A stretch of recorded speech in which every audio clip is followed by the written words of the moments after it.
Bonsoir à tous, bonsoir mesdames et messieurs, bienvenue au MK Odéon Saint-Germain. Nous sommes heureux de vous accueillir ce soir pour cette séance spéciale, une avant-première de ce film Cœur Sanglant. Spécial parce que nous allons accueillir ce soir les réalisateurs de ce film, que nous allons accueillir tout de suite sur scène. Je vous demande de les applaudir tout de suite, monsieur Thierry de Mézières et monsieur Alban Sorel.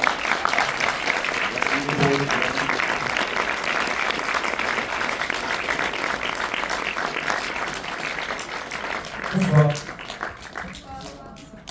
Merci d'être là ce soir, on est très content de présenter ce documentaire. On se présente parce que vous nous connaissez sûrement pas. Donc je suis Alban Sorel, Thierry de Mézières. Nous avons réalisé ce doc Cœur Sanglant. C'est une projection, une avant-première exceptionnelle puisqu'il n'aura pas de vie en salle. Il sera diffusé sur Arte à partir de la semaine prochaine. Et en replay sur Arte pour les mois qui vont suivre. En deux mots, pour vous donner un peu l'histoire et la genèse de ce projet, il y a 12 ans, nous avons réalisé un premier documentaire sur Vincent qui s'appelait Revolver, qui était à l'époque pour une collection Empreinte sur France 5. On a mis 2 ans à le convaincre et il a fini par dire oui au bout de 2 ans. Il nous a donné 2 jours pour le faire. Donc on dit souvent effectivement qu'on a mis 2 ans et 2 jours pour le faire. Et puis pendant 10 ans, après ce film, on est resté copains, on a entretenu un lien, on a dîné, on a bu des coups. Et très souvent, on évoquait l'idée de la suite en se disant toujours qu'on allait finir par se répéter. Et on ne trouvait pas l'idée d'une suite. On en avait envie, mais on ne savait pas comment s'y prendre. Jusqu'au jour où on a eu une idée avec Thierry. A démarré le projet de Cœur Sanglant, qui pour le coup, on a mis 2 jours à convaincre Vincent, mais 4 ans à le faire.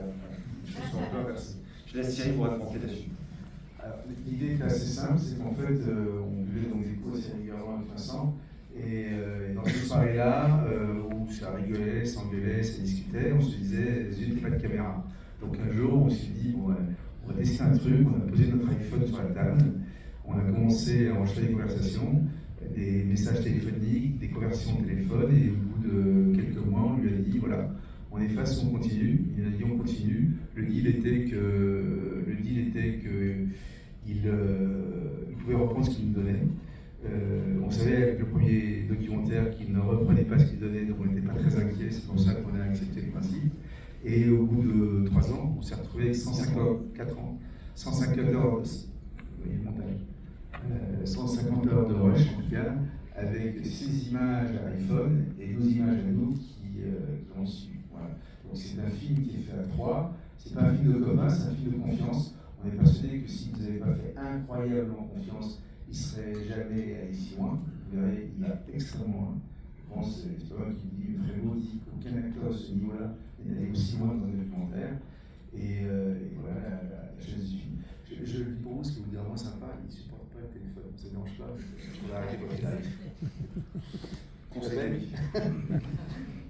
Voilà, donc je vous demande d'accueillir chaleureusement Vincent Lindreau.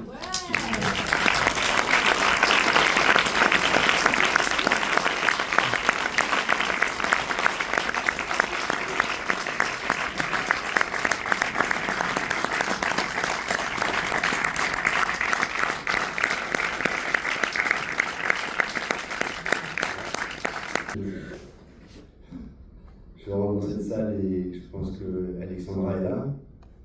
Elle est là, Alexandra? Oui. Et donc elle me rentre dans des salles comme ça, toutes les semaines. Elle doit se dire oui, je suis là. Parce qu'en fait, c'est Alexandra Delbert, c'est la distributrice de Jouer avec le feu. Et donc on a fait une tournée, elle l'a accompagnée très gentiment. Et donc elle a l'impression qu'elle va voir Jouer avec le feu. Donc ça me fait rire. Je voudrais vous dire un grand merci d'être là. Je suis très touché.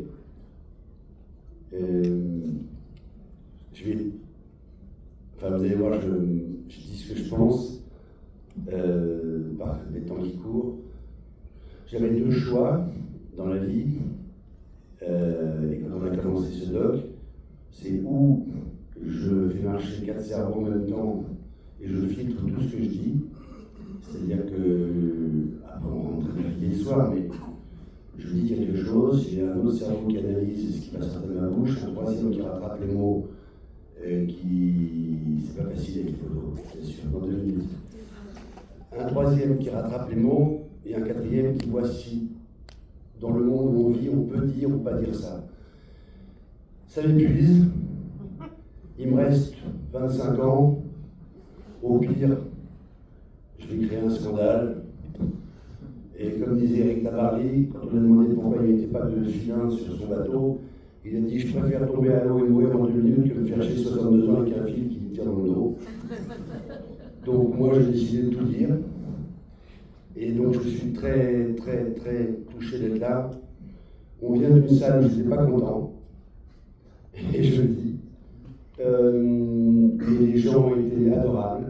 Et donc je les ai aimés 5 fois plus, parce que c'était une salle de 300 personnes, il y avait 80 personnes.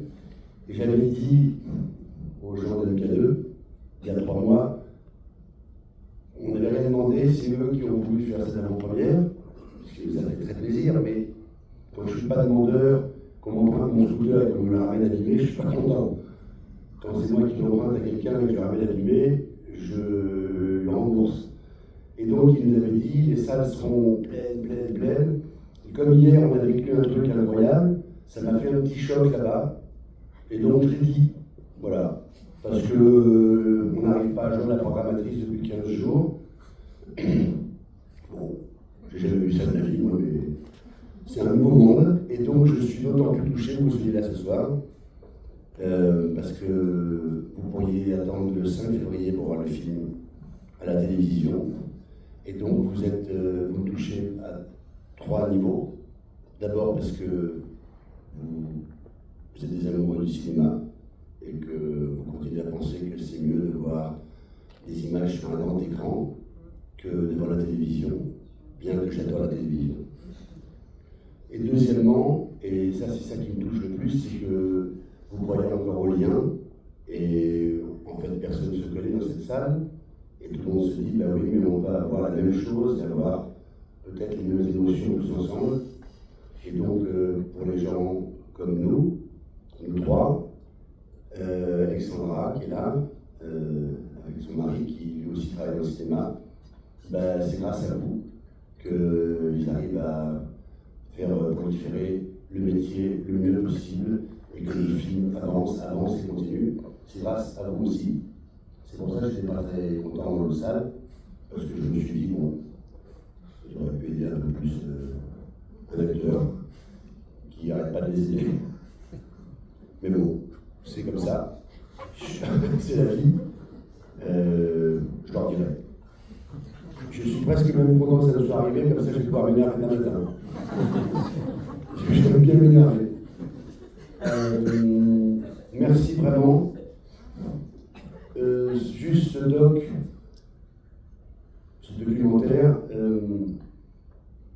je l'ai fait, ça m'émeut toujours parce que j'aurais adoré que mes parents le voient. Ils sont partis juste au moment où ça commençait à décoller. Vous savez, les bateaux à moteur, les Zodiacs ou les semi-rigides, on accélère, puis il y a un moment où ça déjauge. Mais il y a un moment où ça résiste, puis quand ça déjauge, ça accélère encore plus vite. Il faut presque ramener les manettes. Tout le monde est en bord ici, j'imagine. Pendant voilà, ça c'est par exemple pendant que je parlais, je dis, et donc au moment où ma carrière a commencé à déjauger, mes parents sont partis. Et donc ils ne le verront jamais, ce doc, mais j'ai des enfants. Et donc je suis très ému qu'ils aient ça, ils l'auront pour toute la vie.